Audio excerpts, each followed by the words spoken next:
Hello and welcome to the Beatport podcast. Meggy was born and raised in Berlin. She is a DJ, vocalist and songwriter who got her dance music appetite set alight at 14, going to the legendary club Treasure.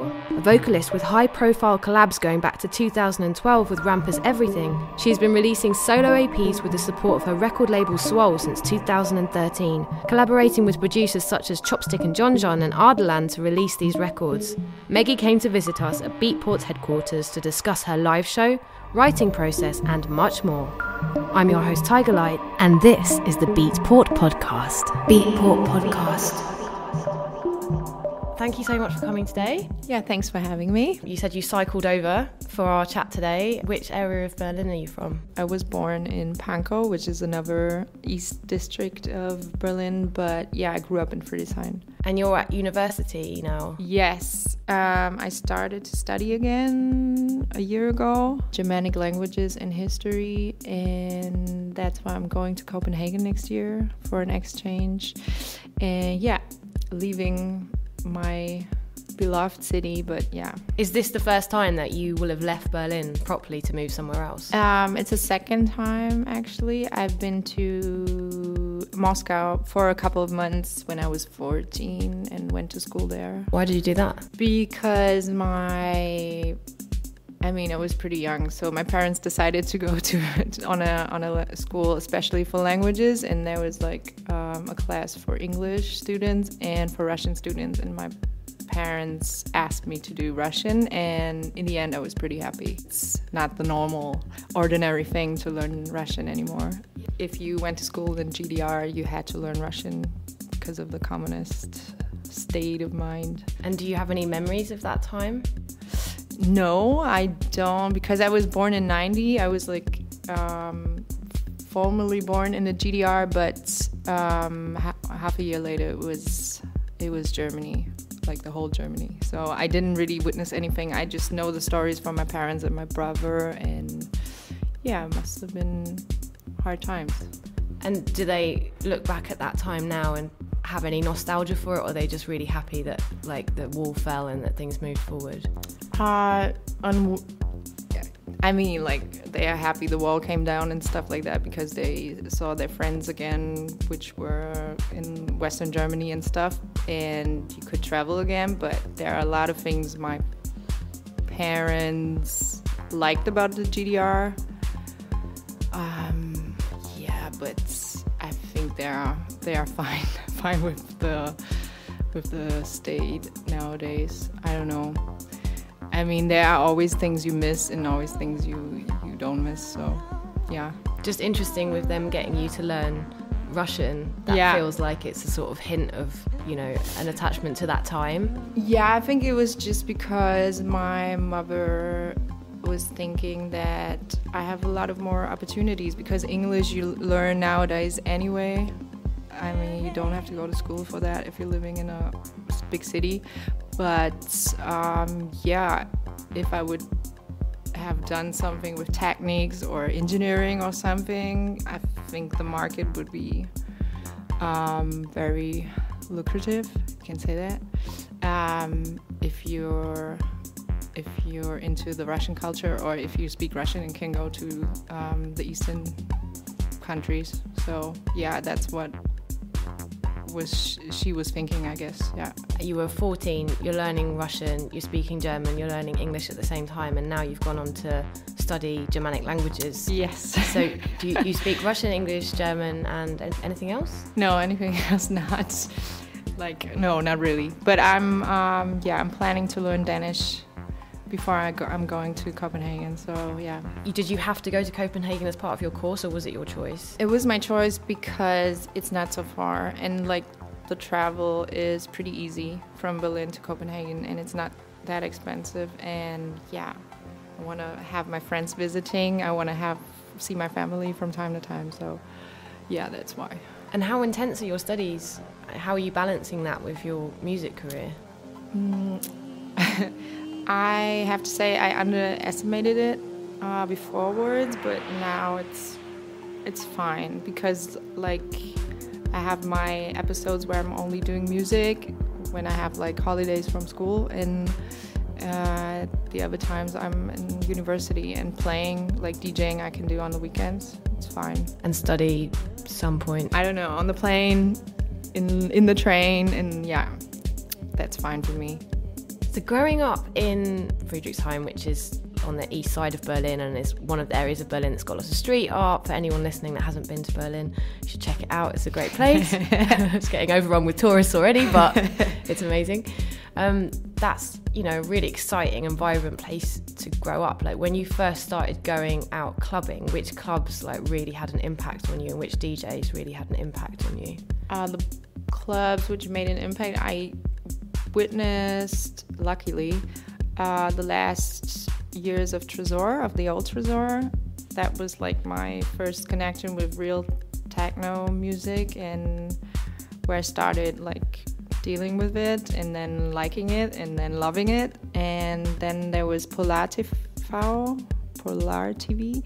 and Sternradio. That was like, Sternradio was on Alexanderplatz, and yeah, like the DJs were like Woody, Heito, Hausmeister, the whole Berlin branch. So yeah, they influenced me a lot, and like the clubs influenced me a lot, even though I wasn't not really drinking or something. It was just the music, yeah. And I, like, from my first visit at Tresor, I understood why people are into electronic music. I didn't understand before. So yeah, that was the key moment, probably. How old were you when you made that first trip? Can I say that? Yeah, of course you can. I think I was 14, 15, something like that. Wow. Yeah. 14 in Tresor? Yeah. You wild child. Yeah. That's cool. Like nice liberal parents then? Or did you just sneak out and like, I'm staying at my friend's? Yeah, my mother was always working late, so... No, and it was always for a short period of time. We went in there for like 2 or 3 hours, but it was like so intense that we were going home and we're like, oh my God, what is this? And this scene is so interesting. And yeah, and we came back then almost every weekend, so... Yeah. And at the same time, were you doing any musical training and any vocal training, learning piano or anything like that? At that time, I didn't do music at all, if I remember, because, I don't know, I just lost a little bit of faith because I went to some like castings and stuff. My father took me there, and I never made it like until the 3rd round or something, so I was always pretty disappointed, and that's why I really stopped singing and being like feeling like a musician or something. And then there was MySpace and then I put some demos on MySpace, and then yeah, the first connections started to grow with DJs and producers, and then I recorded the first stuff, yeah, like in 2009 or something. And those castings that you went to, what kinds of things were you being? Like German singing competitions, TV stuff. And that was doing like pop, soul? Yeah. I'm glad it didn't happen. So, yeah. Because they were really into stereotypes, and they were like into the blonde cute girl or into the crazy guy who's like coming with, I don't know, his ripped off shirt, which was tagged together with, I don't know, needles. And yeah, I think I just wasn't sure who I am, and I was like, I don't know, I was not really performing that well because I didn't know how to use my voice and stuff. So yeah, there were a lot of things why I didn't make it, and I'm actually pretty happy that it didn't happen. And since then, have you done any vocal training? I did. I studied at a university for German, it's called Deutsche Pop, and I studied singer-songwriter, but only for 1 semester, and that's where I met my vocal teacher, and that was like 6 years ago. Yeah, and she's still my vocal teacher. We do it privately now at her home, and yeah, she was the best thing that happened to me. So I don't know, the college was not that good in my opinion, but she was a blessing. And in what ways has she helped you? Yeah, to work on my voice. It got much higher when I like listened to older tracks. It sounds really different. You don't feel it when you're actually practicing every week. You think it's really baby steps. But if you hear or listen to a song from 5 years ago compared to a song nowadays, I think it's a huge difference. So she's trying to help me get a brighter range and to perform, actually, because I'm not really that performer and when it comes to singing, actually. So she's helping me to perform because she has done that for many, many years. So yeah. And which vocalists do you listen to and work on their pieces and, you know, listen to their techniques and get influenced by? I'm pretty cheesy stuff, actually. Stuff from good songwriters. Like, we do Sting a lot. We do George Michael. We do what do we do? Yeah, like Alicia Keys stuff, and yeah, like things where I have to get high and low and work on my range. That's the main thing. And do you practice a lot during the week? Once a week with her. I should practice at home, but I never find the time. I do it before recordings or before gigs. But normally we see each other once a week. Yeah. You're listening to Flowers by Meggy from her new EP Flowers, out via Suol.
tracks, do you have a studio set up at home? Do you have your own studio? How does that work? I've got my computer at home. I have like a microphone so I can record. It's actually the same as this one.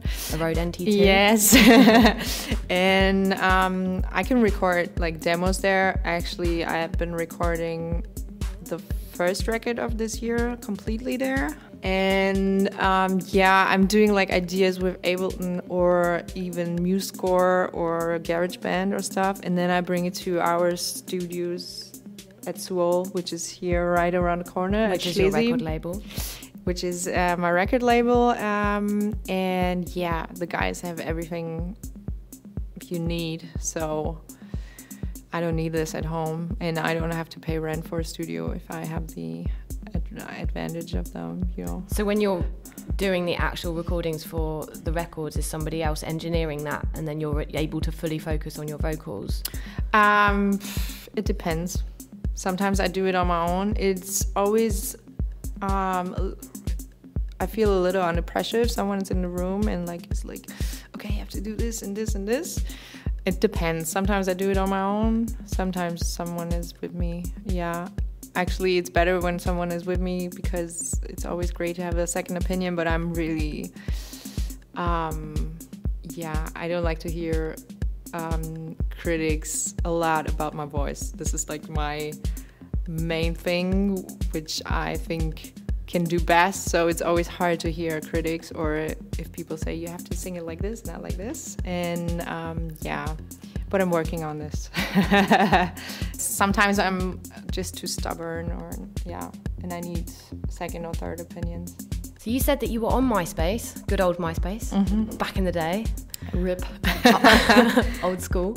And you hooked up with your first producers there, did some of your first collabs, but it was like 2012 that you did your track with Ramper, Everything. Yes. That really took off. How did that collaboration come about? It's like one collab led to the other. So the first one was with David Kano and Min back then. I didn't meet them actually. I don't know where I recorded it, probably at home as well, I don't know. So then I did a track with Channel X, and then I met Rüde Hagestein because he played the Channel X track at Panorama Bar, and I was there with my brother and we were like, oh my god. And I was too shy talking to him, so then I saw him playing again at Bar 25. He played the song again, and my brother was like, okay, no, I'm talking to him, you have to work with him. So that's how that came about. And yeah, and Rüde knew Rampa and all the Kind of Music guys, so I think he hooked us up. And then that's how it all came about. One collab led to the other, and yeah. And your first release with your label, Suol, it's S-U-O-L, Suol, so it's like yes. soul spelt No, wonky. Well, I don't know. We had Till Fon Sign, and he said that some people pronounce it soul and some people say Suol. Yeah, so depends. how do you pronounce it? If I talk in English, it's Suol. If I talk in German, Suol. Okay, all right, cool. So your first release with Suol came out in 2013. Did they pick you up after having heard everything, or how did you get signed? I think Till, probably because Till was used to be and is now still the booker of Ramper, and I think the first thing on Suol I did was with Till, a collab, and then my first record was 2 years later or something. So I think I worked with Till for 2 or 3 tracks, and then the guys, Chopstick and John John, invited me and asked me if I want to be part of the label, and I was like, I have to think about it, but actually I was sure I'm gonna do this, so. But I wanted to look professional, probably. So you were vocaling tracks, like doing collabs with people. You know, you'd left the X Factor scene behind that your dad was trying to throw you in. Yes. At this point, had you been producing already when they heard you? Were you just singing vocals? Like, where were you with your production when you got signed to do the first EP? I wasn't, not really, no. I mean, I had like Logic in my studies and stuff, but I was not into producing myself until I got along with or got introduced with Ableton, because Logic was just not my software.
Up now is Fine Again by Lexar from the Prophecy EP.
like Hide for Love, that was your first EP with Suol. With that, when you're composing, like finding the samples or you playing keys, like how does the songwriting process work? Chopstick and John were producing the EP.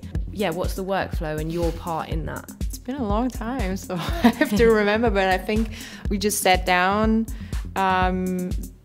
they did their magic, and I was like, okay, I want to have this sound, and then if you have like certain tones or melodies or strings or whatever, you can always write something on it. But I think with that EP it was actually the beat first, and then I just wrote something on it. But it's different from time, it depends.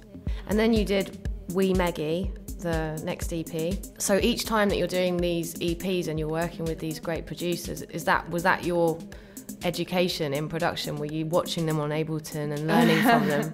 The Meggy EP, not really, because I haven't met, besides who was on it. I think it was from Dirty Bird, one guy. I never met him. So there were collaborations with artists I wanted to work with, but I never met in person. So no, it just came like last year. I really started digging into it and like borrowing technique from the guys, taking it to my home and like trying out things. Yeah, that's why I'm just not a technique nerd. But if I'm fine with something, with the basics, then I'm fine with it. But it's like really hard for me to dig into complex things. So what's your favorite way of writing then? Like, you know, you've got all these great releases coming out. Like, how do they, if you're like, right, the technology is getting in the way of my creativity, so how do you then pull out your creativity and create these tracks that everyone's loving? Yes, because I have a new studio partner. And the thing is, we sat down, and the first meetings were like, we sat down and we just showed each other music we like and we grew up with and what we can identify with, and we just started working, and it was like felt pretty natural. It was like, okay, I have an idea here, and he's the first one who really talked into my singing and into my melodies, and I was like, oh, okay. What's he going to do now? But he was right at some point, so yeah. Dangerous area. Yeah. Telling a singer what to do. So who is this new mysterious studio partner that you have? His name is Pablo Mateo. He's running his own label, Wrong Copy. I think it's pretty new to him to do like soft house in comparison to the things he did before, but we're a good team. You've been a production duo for your new EP, Flowers? Yes. And what about? For all 3 EPs this year. And I think that's like the important thing, what I just found out for myself, that you must have to stick with a certain style these days, because like people are like overwhelmed with too many things going on at the same time. So if I want to do something else, I would probably, like another genre or something, I would probably take on an alter ego as well, because it makes sense. I'm the same as a consumer.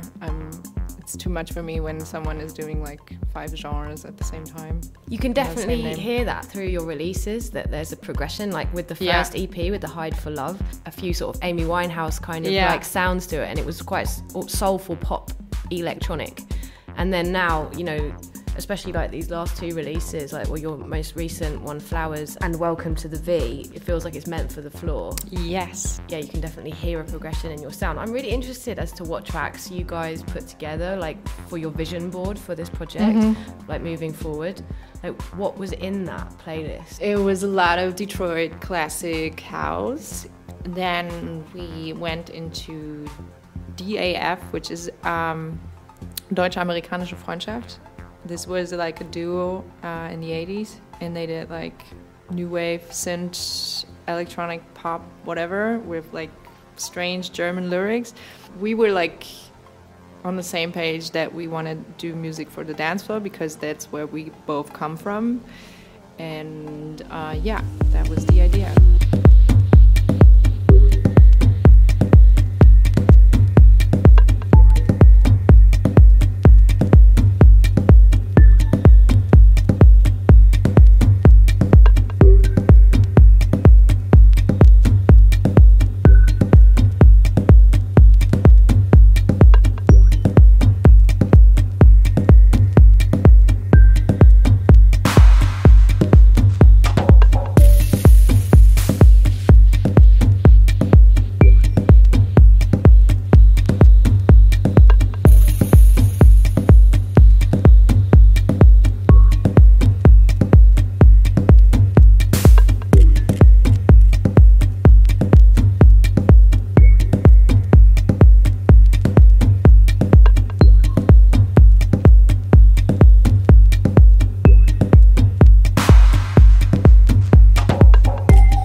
Broken Flowers by Florian Cruz, Raphael Hoffman, out on Carter Mucker.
setup? It's pretty simple. I just I have my instrumentals with some backings on it, and then I'm just DJing like I DJ and like with CDJs, and I use the Helicon Touch voice pad, and yeah, which is nice because I always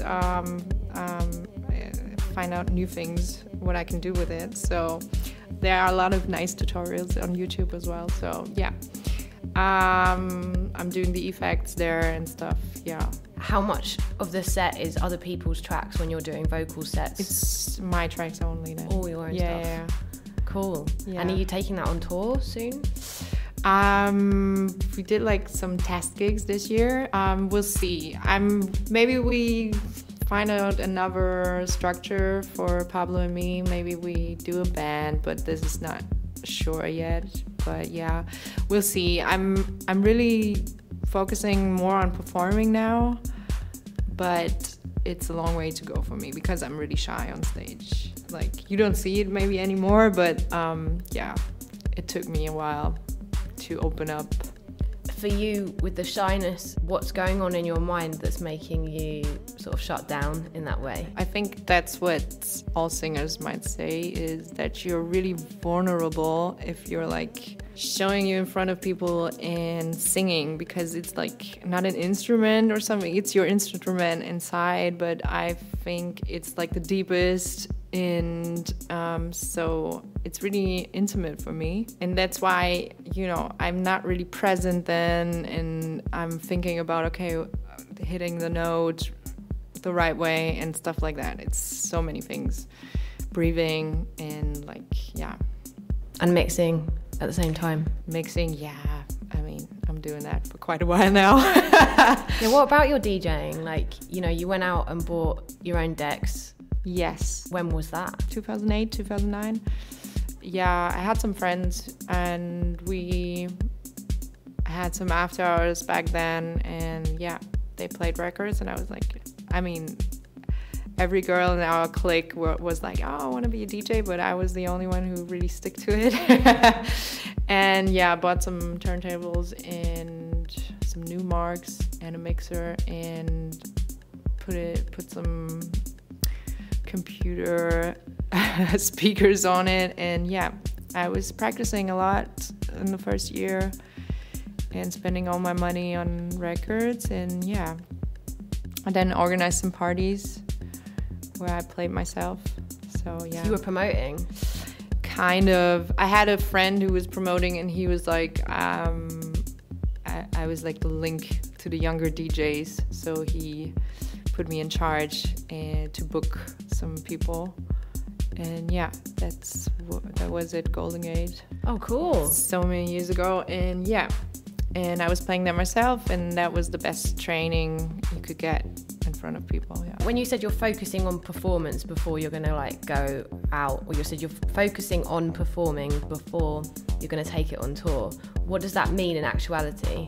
Yeah, practicing, getting more comfortable with the situation. So you're doing practice gigs around Berlin, or? No, it was like 2 or 3 festivals and then 1 open air club, and like the first gig was horrible, like with the sound, and it's I really wish for the future to take someone with me who can like focus on the technique on the stage, because it's always like on festivals, you know how it is. Mm-hmm. Sometimes a bit messy, and if you're a singer and you have this club PA or something, it's always pretty difficult to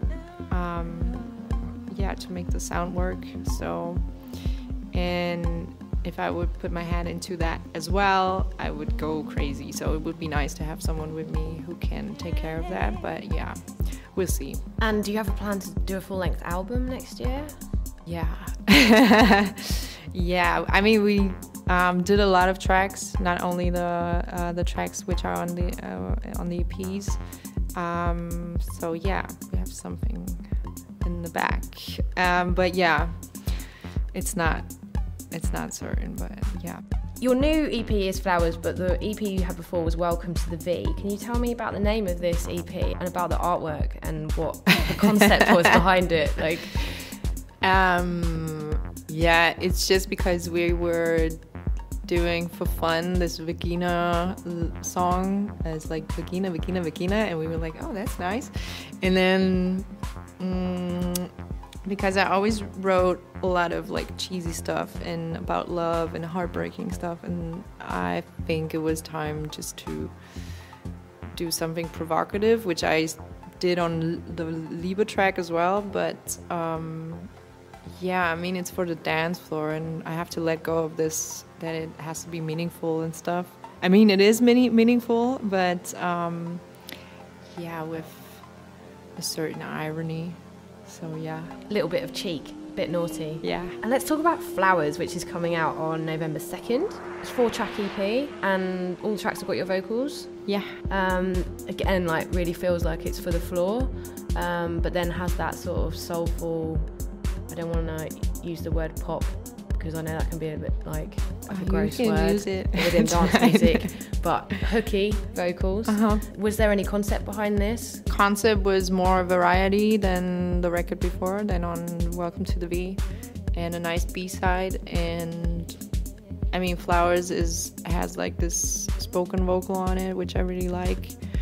Summer Nights is my most favorite performing song, so it's really fun trying to develop from the 2 records before, but stay like in the same style. That was like the goal. So when you're saying that you've been taking bits of gear from the Suol office and taking it home and trying to get your head around it, like, because there's some really big bass lines as well on you know, are you programming them as well? Like, yeah, we do it together. It's my favorite thing to do. Yeah, basically with, I think all EPs we work with the TR8, which has everything we need for a basic beat. So you take that home and play with that, and then... I didn't take that one at home, but I have to, maybe, you know, because everyone is using it in the studio. But yeah, I think it's pretty simple to program. Yeah, I like that kind of stuff. And what other bits of gear have you been taking back to like learn from? Like electron gear, analog rhythm and stuff like that, like drum machines. I have to try like beats and stuff, and like when it comes to melodies, I have a piano at home and stuff. So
That he's time.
listening to Summer Nights by Meggy.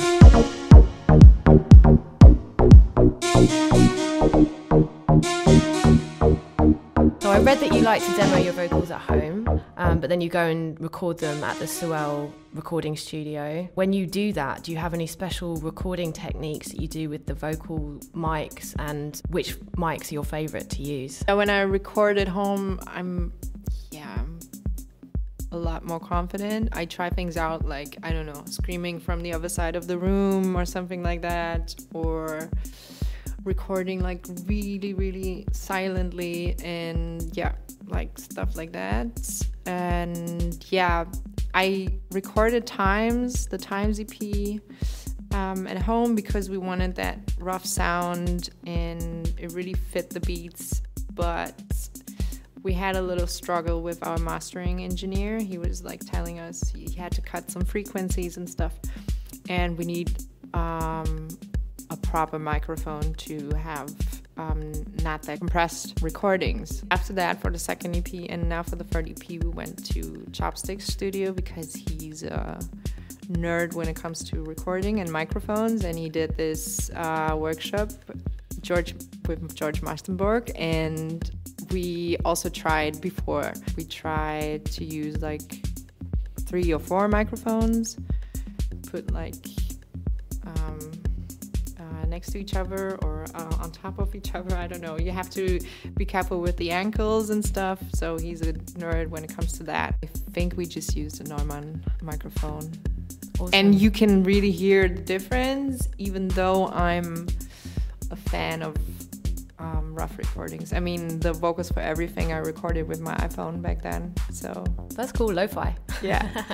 Yeah. I'm interested in your creative workflow. I know you've got this, what sounds like a massive pool of great producers that you can work with and collaborate with, which is amazing. When you're not working from their beats and you're working from yourself with your vision of like, okay, I've got this song, I've got this melody, what does that actually look like in your daily life? Like, do you spend time every day writing lyrics and playing chords on the piano, or do you have a big book of lyrics that you've had for years? What is your songwriting process? I have my phases where I'm like really creative, and then it's months there's nothing, so where I can have to go out, get some inspiration and stuff. Where do you go out to get inspiration?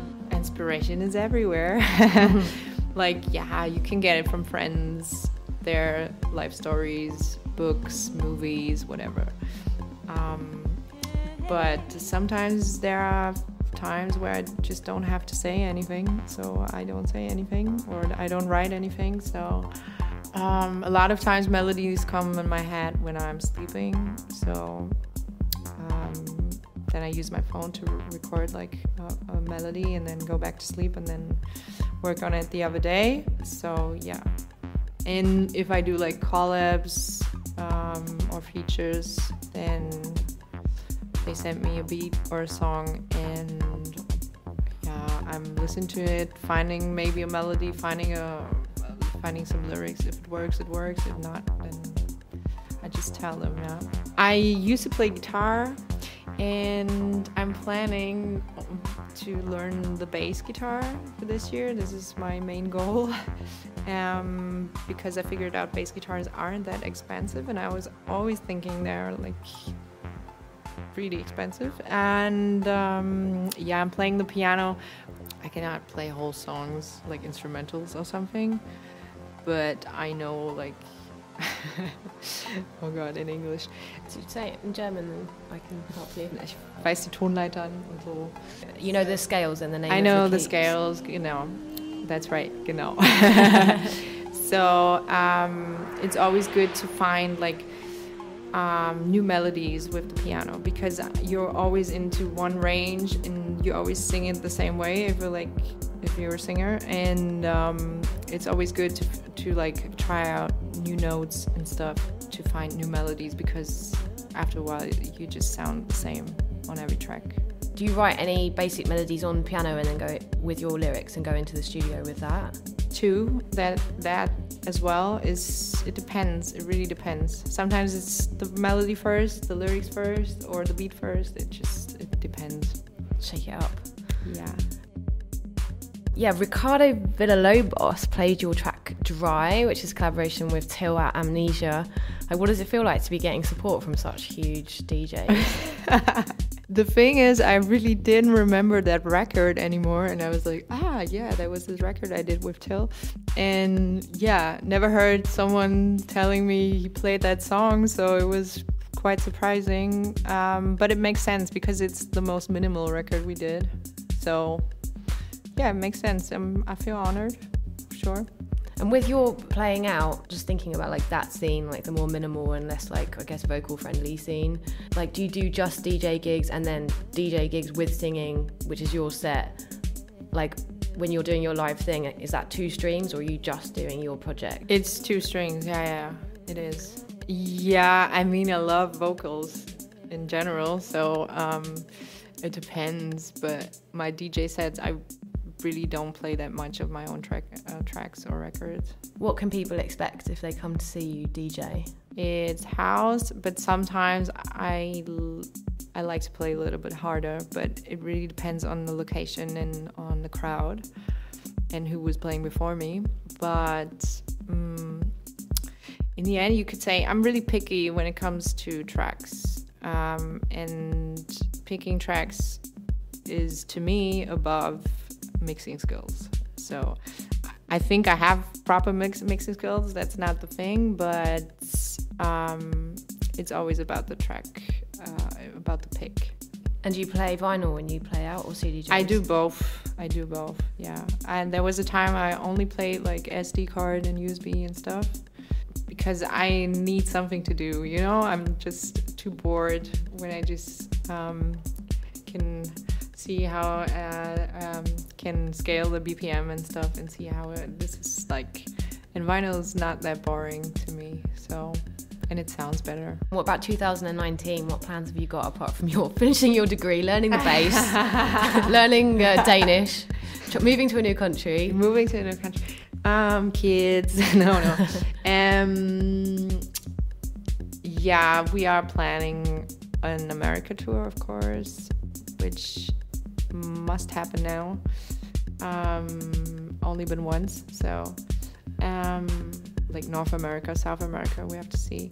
And yeah, I'm working on an album, maybe working on this live project and conquer the Scandinavian market. This is my plan. That's the Copenhagen move. Yeah. Take them over one sauna at a time. Yes. Oh, thank you so much for your time today. And thank you. Yeah, it's been wicked. So your EP, Flowers, is out on the 2nd of November on Suol. And yeah, watch this space for Meggy. Yeah. Thank you so much. Cheers. Bye.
Remixed by FC Kahuna, originally by Matthew Deere, Eats Everything and Joe Goodard, this is Love Games.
DJ Fizz is on the remix duty now for Ariana Blank with Morioka.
The last track for today is Very Moments by Meggy.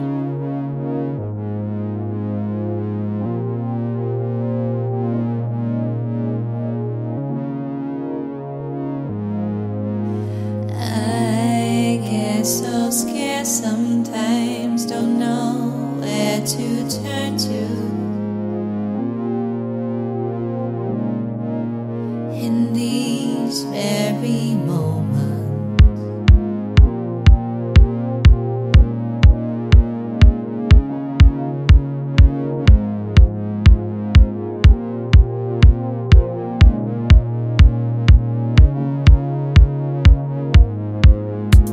you're appearing suddenly in these very moments.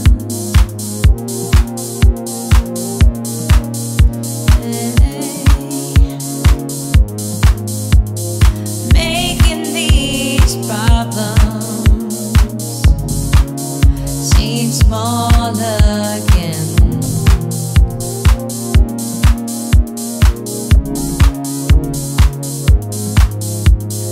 Keeping these problems away, my friend.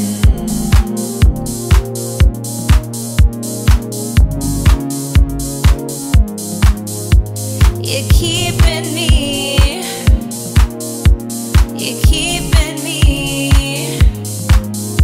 alive.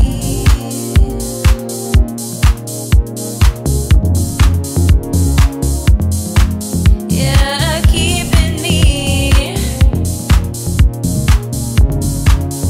oh, you're keeping me alive.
You've been listening to the Beatport podcast in conversation with Meggy.